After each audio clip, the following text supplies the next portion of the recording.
My background was that initially I come through the industrial side as a metallurgist and went from there to computers on process control.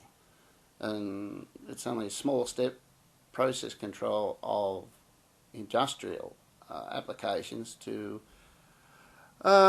control of body. So it was natural that when I got diabetes, I sort of went back to my process control and started treating my body.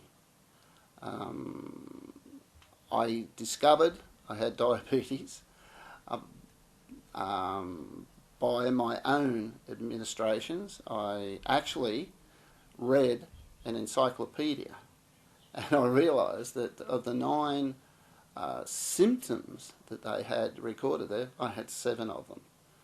Consequently, I went and told my doctor I had diabetes, and he said, "Oh."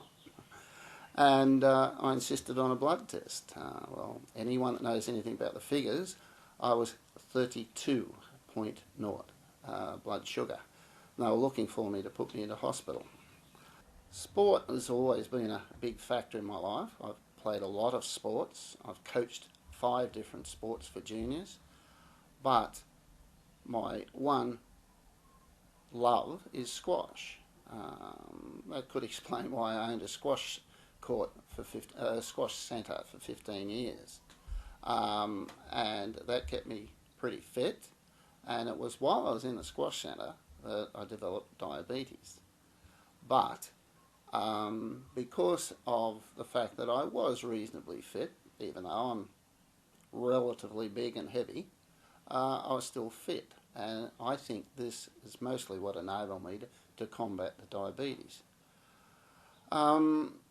As well, it helped me. The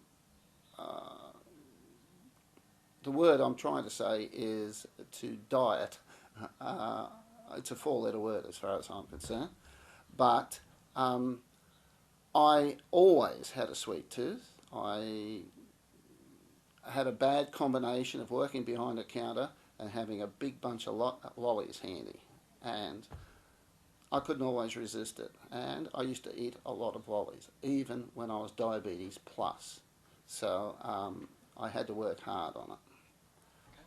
Even though the sports helped me, and particularly squash, I still feel that the number one major contribution to sugar levels going up is emotions. Irrespective of what the emotions are, they can be a positive one or a negative one. And I still feel my sugars go up. Not I feel, I know my sugars go up. I have recorded 300% rises in sugar because of adrenaline flow on a squash court, particularly when there's something goes wrong, you question a decision, you don't get what you want, you get angry, and as soon as you get angry, the adrenaline flow comes in and far outweighs the effect of insulin. And as I said, I have 10 times definitely had rises of 300%. I sort of want to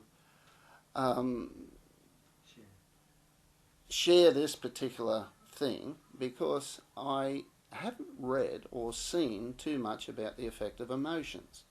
And everyone says, go for a walk, do some exercise.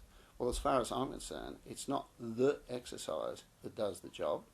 It's the shedding of stress and emotions whilst you're walking that has the ultimate effect. I've tried several other different things that basically should have affected my diabetes, but they didn't. They affected my health in other positive ways. Some of them I've retained, some I haven't.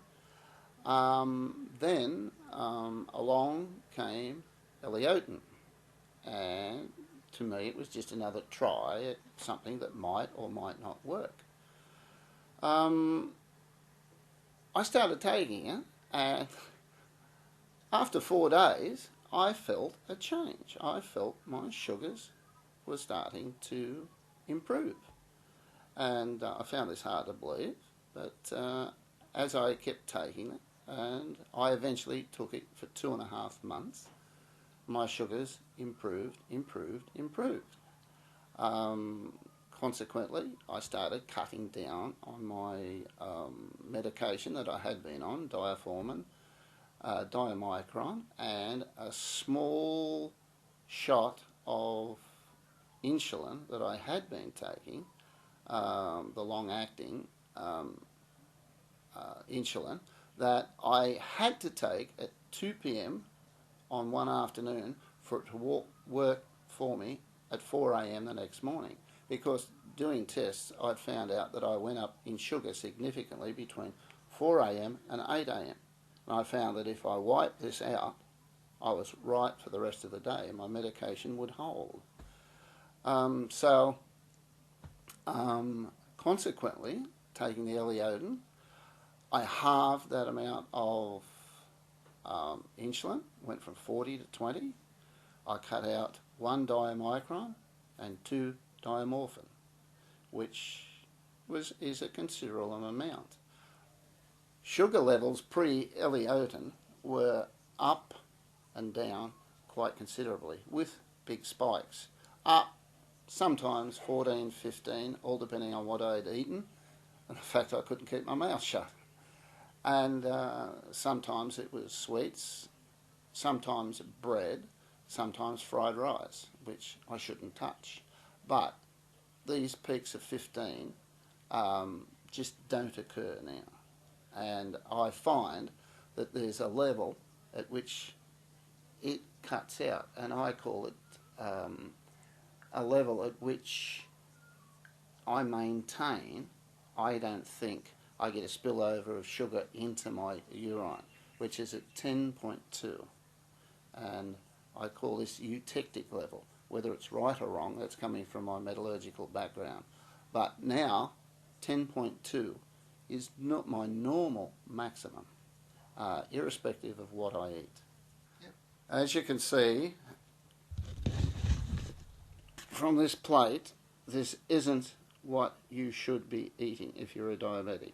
Now, yesterday I had that plus a big piece of chocolate cake. That was my grandson's 5th birthday. Now I had that and said, okay, I'll have to have a needle. 2 hours later, I was 8.4. Now 8.4 is nothing. I would have said 12 to 15. I contribute this to, or attribute this to the Eleotin. And today, this morning, when I got up, I do my regular test this morning. This morning, 6.9. It's unbelievable. And I still think the Eleotin is doing it for me. Now, I haven't been taking it for 5 weeks because I've had another external sickness I've been taking antibiotics for, so I don't have it, just for the conflicting results from the two things. I want to get back onto some Eleotin because it is proving positive.